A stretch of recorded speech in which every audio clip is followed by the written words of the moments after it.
오늘 하나님의 말씀은 이사야서 12장 1절과 2절입니다. 제가 성경을 읽기 전에 빠진 광고 몇 가지 하겠습니다. 오늘 첫 예배를 드리는 아기가 있습니다.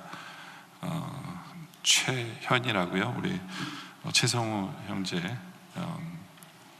아기인데요. 우리 박수로 환영하도록 하겠습니다.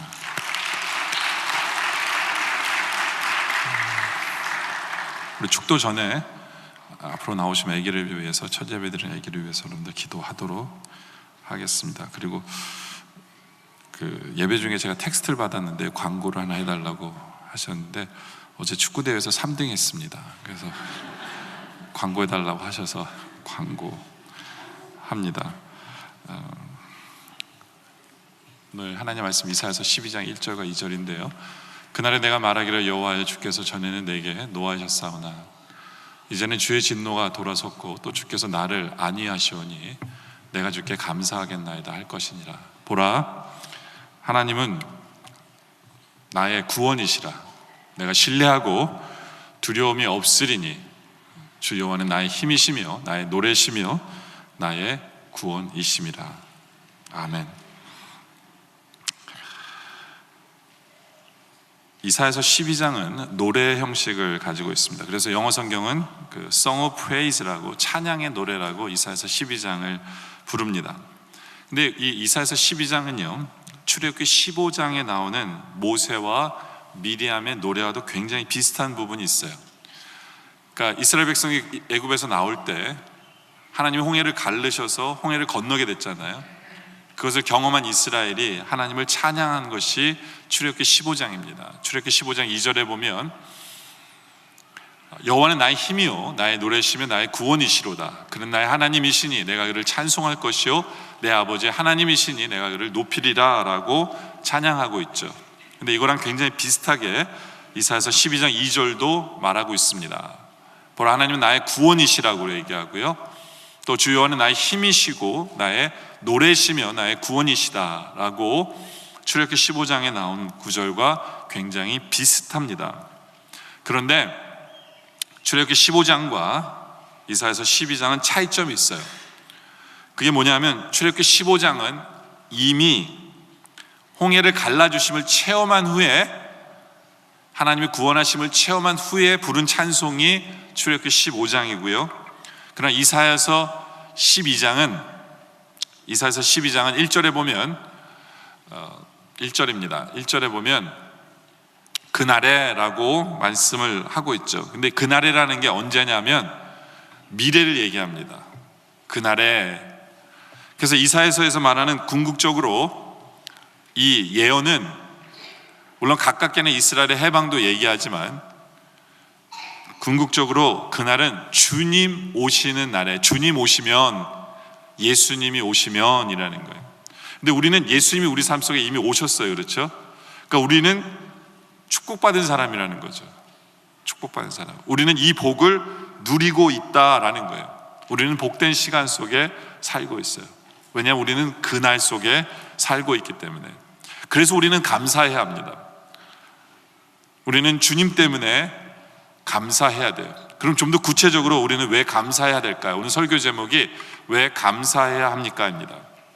왜 감사해야 합니까? 첫째로 우리가 두려움에 대해서 좀 깊이 생각해 보면 우리는 감사할 수밖에 없어요. 이런 이야기가 있습니다. 아들의 성적이 잘 오르지 않아서 걱정이 많은 아버지가 있었어요. 옆에서 감시도 해보고 비싼 돈도 쳐드리고 쪽지게 과외도 다 해봤지만 성적은 떨어지기만 합니다. 더 이상 참지 못한 아버지가 아들에게 으름장을 놓쳐 너희는 이번에도 성적 뚝 떨어지면 아예 가족의 인연을 끊어버리자. 그럴 땐 너 그때면 내 아들이 아닌 줄 알아? 이렇게 얘기를 합니다. 서슬이 펄한 아버지의 기세에 눌려 아들도 고개를 끄덕입니다. 드디어 성적표를 받는 그날 돌아왔는데 아들과 아버지가 이제 마주치게 됐어요. 그래서 아버지가 물어봅니다. 너 성적 어떻게 됐니? 라고 했더니 아들이 아주 생뚱맞은 표정으로 아버지를 힐끔 쳐다보면서 그런데 아저씨는 누구시길래 남의 성적을 물으십니까? 왜냐면 아버지가 성적 떨어지면 아들이 아니라고 했기 때문에. 그렇죠? 우리 아버지들도 이 두려움으로 자식에게 뭔가를 이루려고 하는 그런 모습들이 있어요. 그죠? 세상은 우리에게 수많은 두려움을 줍니다. 물론 하나님께서 인간을 만드실 때 본능적으로 두려움을 주셨어요. 근데 죄 없을 때에는 그게 굉장히 좋은 두려움이었어요. 그게 무슨 두려움입니까? 하나님을 경외해야 될 분은 경외하도록 만드는 그런 좋은 두려움을 주셨어요. 그러니까 아까도 목사님이 Fear of the Lord라고 얘기했는데 그건 좋은 두려움이에요. 그렇죠? 또 다른 좋은 두려움은 뭐냐면 내가 두렵기 때문에 막 살지 않는 거죠. 내가 위험하게 살지 않는 거예요. 네, 겁이 많은 아이들은 안 다칩니다. 제가 키워봐서 알아요. 이렇게 겁이 많으면 롤러코스터도 안 타고요. 네? 싸우지도 않고요. 안 다쳐요. 그런 굉장히 좋은 두려움이에요. 그렇죠? 그런데 인간이 죄를 지면서 타락하면서 반대가 돼버리죠. 두려워해야 될 분은 안 두려워하고 두려워하지 말아야 될 것은 두려워하는 것이 지금 현재의 우리들의 모습이에요. 많은 사람들의 모습이에요. 우리는 수많은 두려움을 갖고 있습니다. 그게 뭐냐? 그 중에 하나가 사람을 두려워하는 사람들이 있어요. 그러니까 조금 모이면 얘기 잘하는데요, 많이 모이면 벌써부터 이렇게 말을 잘 못해요. 사람을 두려워하는 거죠. 심지어는 남자가 여자를 두려워하는 경우도 있고요, 여자가 남자를 두려워하는 경우도 있어요. 그러면 결혼 생활을 하기가 참 어려울 텐데, 또 어떤 사람은요, 희한하게도 색깔을 두려워해요. 어떤 사람은 검은색을 두려워하고 어떤 사람은 붉은색을, 이 삶의 과거의 어떤 일 때문에 이런 일들이 벌어지는데요, 또 어떤 사람은 소리를 두려워합니다. 멀쩡하게 생긴 남자가 번개가 치면요 무서워해요. 무서워하는 사람들이 있어요. 소리를 두려워하는 거예요. 그 밖에도 상식적으로 두려워하는 게 이제 많죠. 지금은 건강한데도 두려워요. 병나면 어떡하지? 예? 지금은 좋은 직장에 일하고 있지만 퇴출당하거나 실직당하면 어떡하지? 두려워합니다. 지금 모든 것이 안정되게 살고 있지만 여의치가 않아서 빈곤하게 되면, 가난하게 되면 어떡하지? 하며 두려워해요. 지금 식구들과 살면서 고독하지 않은데 나중에 혼자 살게 되면 고독해서 어떻게 살지 하면서 두려워요. 그러니까 오늘은 괜찮은데 내일이 어떻게 될까 봐 두려워하는 사람들이 있어요. 지금은 건강하지만 죽을까 봐 두려워하는 사람들이 있어요. 어떤 젊은 여자가 심장이 아파서 의사를 찾아갔어요. 이상하게 심장이 아픕니다. 뛰며 가슴이 아파요. 근데 아무리 엑스레이를 찍고 뭐 MRI를 찍고 다 검사해봐도 멀쩡한 거예요. 아픈 이유가 없어요. 그래서 이 여자가 이제 정신과 심리학자 의사를 찾아갔죠. 근데 상담을 하는 중에 알게 된 게 뭐냐면, 이 여자는 2번 결혼했어요. 근데 첫 번째 결혼했을 때 남자가 정말 좋은 사람이었어요. 근데 갑자기 죽은 거예요. 그런 오랫동안 슬퍼하다가 2번째 결혼하면서 정말 좋은 남자를 또 만난 거예요. 그 무슨 생각이 나냐면, 이 남자 죽으면 어떡하지? 하면서 두려움 때문에 심장이 아픈 거예요. 이 두려움이라는 게 그래요. 이 두려움은요, 또 오해 때문에 두려워하는 경우도 생겨요. 예수님이 제자들이 그 풍랑 속에서 막 그냥 헤매일 때 예수님 저 멀리서 물 위를 걸어오셨잖아요. 근데 제자들이 귀신이다 그러면서 놀래면서 두려워했죠. 그렇죠? 예수님이 도로 왔는데 저희가 귀신일까 봐 두려워하는 거잖아요. 여러분들, 우리 삶 속에도 그래요. 누가 우리를 도와주러 오는데 우리는 그 사람을 두려워하는 경우가 있잖아요. 그렇죠? 그런 두려움도 있어요.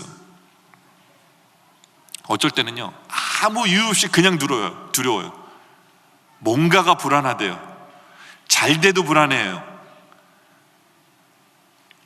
그러니까 그런 사람들은 과거에 잘 나가다가 뭘 경험한 거예요. 그 아픔들을. 그러다 보니까 괜히 불안해, 괜히 두려워요. 또 정말 쓸데없는 불안 같은 건 이런 거죠. 여러분들 행운의 편지 아시죠? 네? 거기에 내용이 그거잖아요. 당신은 복을 받을 거라고. 근데 10명한테 편지 안 써서 보내면 저주로 바뀔 거라고. 실제로 그것 때문에 걱정하고 두려워하는 애들 많이 봤어요, 저는. 그래서 열심히 편지 써가지고, 옛날에는, 요즘은 컴퓨터로 10장 뽑아서 보내면 되는데 이메일로 10군데 보내면 돈도 안 들잖아. 옛날에는 우표 사가지고 10개 붙여가지고요, 그 10통을 붙이는 애들 제가 봤는데요, 저는 그거 보면서 뭐라고 생각하냐면, 우체부가 만들었나 보다, 이런 걸 돈 벌라고. 근데 그런 것 때문에 두려워하는 사람도 있어요. 그 말이 사실이 될까봐, 저주 될까봐. 신앙생활 하면서도 결혼 날짜를 길이를 택하는 사람들도 봤어요. 두려움 때문에 그래요. 이사가는 날도 정해요. 이사가는 날도 이렇게 택하고, 두려움 때문에 그렇죠. 미국에 사는 사람들은, 미국 사람들은요, 13이라는 숫자를 싫어해요. 13이라는 숫자를. 그래서 층이 13 플로어가 없는 데도 있어요. Friday 13 뭐 이런 것만 아시죠? 그래서 13을 싫어하죠. 근데 기독교적인 미신이에요, 13은. 뭐냐면 가룟 유다 숫자가 13이거든요. 그러니까 재수 없는 인간이다 해가지고 말도 안 되지만, 그 13은 싫어해요. 우리 한국 분들은 또 4를 싫어하죠. 죽을 사라 그래서. 한국 갔더니 3층 F5라고 써 있어요. 이 F는 뭐야? 제가 미국에서 오래 살아서 욕처럼 보이는 거예요, 그게. 이 왜 F를 여기다가 써놨지? 나중에 알고 보니까 그게 4래요, 4. 진짜 쓸데없는 일을 해놨다. 죄송합니다, 여러분 머릿속에 이상한 생각을 들게 하신데. 근데 그런 것들이 다 잘못된 두려움 아니에요? 근데 이 두려움에서 잡혀 살면 이게 얼마나 큰 영향을 미치는 줄 아세요? 고양이 아시죠? 쥐와 고양이. 원래 고양이랑 쥐랑 뛰면 누가 더 빠를까요? 쥐가 더 빨라요. 쥐의 뒷다리가 힘이 세가지고요, 정말 빨리 달릴 수 있어요. 거기다가 쥐는 조그만 구멍 안으로 들어가면 끝이에요. 근데 100이면 100, 고양이가 쥐를 다 잡습니다. 다 잡아서 먹어요. 죽여요. 어떻게 그런 일이 벌어져요? 왜냐하면 쥐는 고양이 못 보면 겁이 나서 스탑해버려요. 모든 일이 멈춰버려요. 그래서 다 잡히는 거예요. 두려움이에요. 근데 이게 쥐만 그런 게 아니에요. 사람도 그래요. 사람도요, 이 두려움에 사로잡히면요, 헛것을 봐요. 멀리서 바위를 봤는데 호랑이를 봤다 그러고요, 죽은 나무가지를 보면서도 도깨비 봤다고 얘기해요. 이게 두려움이에요. 두려움 속에 있으면 볼 것을 바로 못 보고, 생각을 바로 못하고, 말도 못하고, 신경이 마비되고, 근육도 마비되고요, 해야 될 일을 못해요. 서커스 하는 사람들이 길을 이렇게 줄 탈 때요, 절대로 밑에를 안 본대요. 왜냐하면 두려운 순간 떨어지기 때문에. 전쟁도 마찬가지예요. 군인이 두려워하는 순간 그 전쟁은 지는 거예요. 두려움이라는 게 그런 거예요. 일만 안 되게 하는 게 아니라, 두려움은요, 우리 건강을 해쳐요. 우리 육체에 미치는 영향이 얼마나 큰지 몰라요. 꼭 어디 다쳐야만 세균에 의해서, 이게 아니에요. 이 스트레스 때문에 결국엔 이게 우리에게 심장병, 소화기 계통의 병, 신장 계통의 병, 모든 병의 원인이 이 두려움이에요. 그래서 이게 심하면 정신병까지 가야 되고, 히스테리까지 가게 되고, 그렇게 되죠. 모든 것이 다 두려움이에요. 신앙에 있어서도 마찬가지예요. 이 두려움은요, 신앙적으로 우리가 해야 될 일을 못하게 해요. 출애굽기에 보면, 출애굽하는 이스라엘 민수기에 보면은 12명의 정탐꾼을 보내잖아요, 그죠? 10명의 정탐꾼이 우리는 메뚜기 같다라, 저 사람들이 보면 메뚜기 같다, 그 얘기 듣고 다 겁이 나서 신앙인으로서 해야 될 일을 못한 거예요. 그렇죠? 말씀에 순종하지 못한 거죠. 이게 두려움이라는 거예요. 그래서 욥은 욥기서 3장 25절에 이런 고백해요. 내가 두려워하는 그것이 내게 임하고 내가 무서워하는 그것이 내 몸에 미쳤구나. 이게 무슨 얘기입니까? 우리가 뭘 두려워하잖아요. 그거 이루어져요. 두려워하는 대로 이루어져요. 여러분들 뭘 무서워하잖아요. 무서워하는 대로 이루어진다는 얘기예요. 그러니까 이게 얼마나 무서운 건지 몰라요. 그 서바나 왕 가운데 페르난도 5세라는 왕이 있었어요. 이 왕은 점쟁이를 찾아갔는데 점쟁이가 뭐라고 하냐면, 왕은 마드리갈이라는 곳에 절대로 가지 마세요. 가면 거기서 죽습니다. 마드리갈. 근데 이 왕이 마드리갈에 정말 잘 지어놓은 별장이 있었거든요. 그래서 21년 동안 그 별장도 가진 않았어요. 제가 볼 땐 점쟁이가 거기서 살았을 것 같아요. 근데 이 왕이 여행을 하다가 어느 촌락에서 하룻밤을 묵게 됐는데 감기가 걸린 거예요. 감기가 걸리니까 그 신하한테 야, 여기가 어디냐 그랬더니 여기는 마드갈렐입니다 라고 얘기한 거예요. 근데 굉장히 비슷하잖아요. 예? 마드리갈, 여러분도 헷갈리셨죠? 마드갈렐. 아픈 중에 들으니까 이게 마드리갈로 들린 거예요. 그래서 내가 여기서 죽겠구나 해서 진짜 죽었어요. 감기로 죽은 거예요. 이게 두려움이라는 거예요. 이게 두려움이라는 거예요. 여러분들, 우리 인생에서 가장 큰 축복이 뭔지 아세요? 예수 믿으면서 가장 큰 축복이, 저한테는요, 적어도 가장 큰 축복이 뭐였냐? 두려움을 없애주신 거예요. 제 인생을 돌아보면 모든 게 걱정이었고 모든 게 근심이었어요. 소화도 안 되고 살도 안 찌고, 예. 지금 살이 많이 쪘죠. 제 마음이 편하다는 증거예요. 이게 제가 190에 160파운드였거든요. 바짝 말라고 살도 안 찌고 모든 게 걱정이고 근심이고 내가 하는 일은 잘 안 될 거야, 모든 게 네거티브하고. 근데요, 하나님이 가장 크게 주신 축복이 두려움을 이기게 하신 거예요. 오늘 말씀도 그런 얘기예요. 두 번째, 우리가 왜 감사해야 되느냐? 두려움을 이길 수 있기 때문에 그래요. 그럼 어떻게 두려움을 극복할 수 있느냐? 믿으면 돼요. 무엇을 믿느냐? 오늘 말씀 2절에 보라, 하나님은 나의 구원이시라. 내가 신뢰하고 내가 나의 구원이심을 믿었더니, 신뢰했더니 두려움이 없으리니, 두려움이 없어지는 거죠. 그래서 두려움 없다 보니까 주 여호와는 나의 힘이시며 내가 노래하면 나의 노래시며 나의 구원이심이라고 고백하게 되는 거죠. 그렇죠? 여러분들, 제가 시간 때문에 중간중간 빼먹습니다. 적어보면 이렇게 막 빨리 가니까 넘기세요, 빨리. 그 성경의 메시지 보면 창세기부터 요한계시록까지의 한 가지 키워드가 있어요. 그건 뭐냐면 구원이란 단어예요. 왜 예수님께서 이 땅에 태어나시고 십자가 지고 부활하시고 공생애를 다 보내셨느냐? 한 단어, 구원이라는 단어 때문에 그래요. 히스토리, 그분의 이야기, 하나님의 이야기, 그 모든 역사는 하나로 딱 꿰뚫어요. 구원이라는 단어입니다. 구원자 되신 하나님, 이게 성경 전체의 주제예요. 하나님의 역사의 한 단어, 구원이라는 게 주제입니다. 그래서 예수님도 보내주신 거예요. 그런데 많은 성도들이 잘못 알고 있는 것 중에 하나가 뭐냐면, 구원하면 우리가 죽어서 천국권 가는 것만 생각해요. 아니에요. 구원은 우리 삶 전역에 있어서 지금도 구원을 이루고 계신 것이 우리 하나님이에요. 그럴 때 우리는 두려움이 없는 거예요. 나의 모든 풀리지 않는 문제를 풀어주시는 것이 구원이에요. 나의 막힌 문제를 뚫어주시는 것이 구원입니다.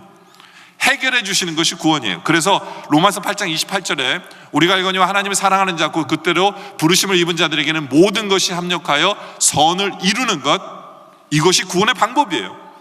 무슨 일이든지 선으로 바뀔 수밖에 없어요. 그렇기 때문에 우리는 두려워하지 않아요. 그렇기 때문에 우리는 구원을 믿으면 두려움이 없는 거예요.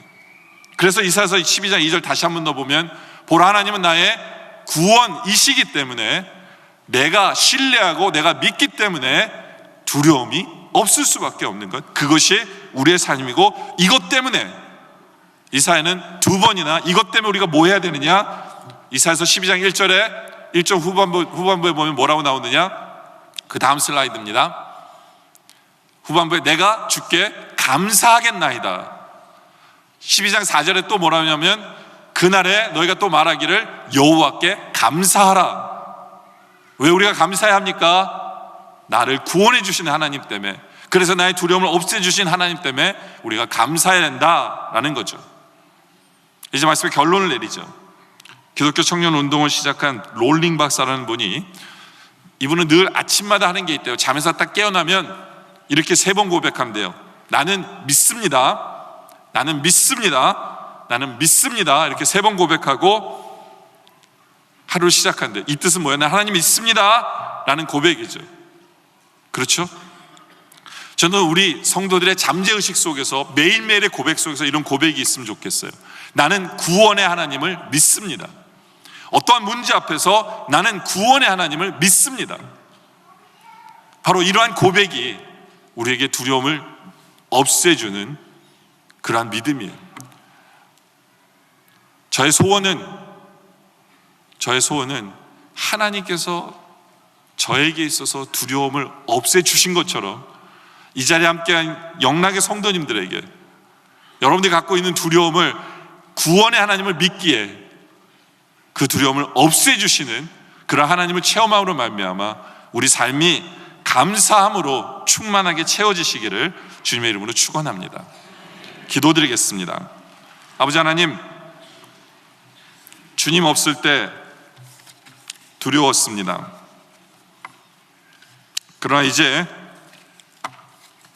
예수 그리스도 때문에 하나님이 우리의 구원자이시기에 우리의 매 순간순간 매 시간마다 모든 문제 앞에서 구원을 이루시는 하나님이심을 우리가 믿기에 이제 두려움을 물리치게 하여 주시옵소서. 이제 기쁘게 하여 주시옵소서. 우리 안에 감사로 가득 차게 하여 주시옵소서. 우리의 구원자 되신 주님을 찬양하며 감사하며 예수님의 이름으로 기도드립니다. 아멘.